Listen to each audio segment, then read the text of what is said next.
ஒரு பாலைவனத்தில் பயணம் செய்து கொண்டிருந்த ஒருவன் குடிக்க தண்ணீர் இல்லாமல் மயங்கி விடும் நிலைக்கு வந்துவிட்டான்.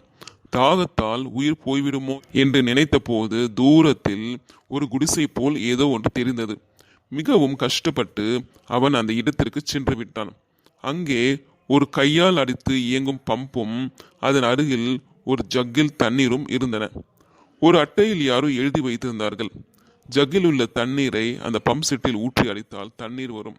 குடித்துவிட்டு மறுபடியும் ஜக்கில் தண்ணீரை நிரப்பி வைத்துவிட்டு செல்லவும்.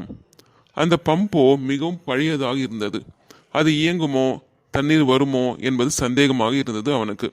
அது இயங்காவிட்டால் அந்த தண்ணீர் வீணாகிவிடும். அதற்கு பதிலாக அந்த தண்ணீரை குடித்துவிட்டால் தாகமும் தனியும், உயிரும் பிழைப்பதற்கு உத்தரவாதமும் உள்ளது என்று யோசித்தான்.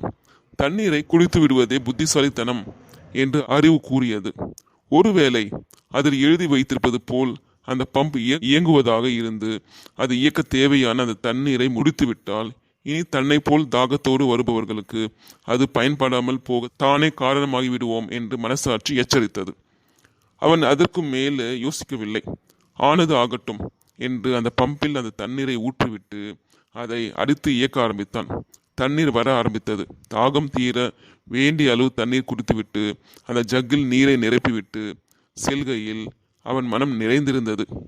நாம் அவசியமான காலத்தில் அனுபவிப்பதை அடுத்தவருக்கும் அதே போல் பயன்படும்படி விட்டு போக வேண்டும். எந்த நன்மையும் நம்முடனே நின்றுவிடக்கூடாது. Okay friends.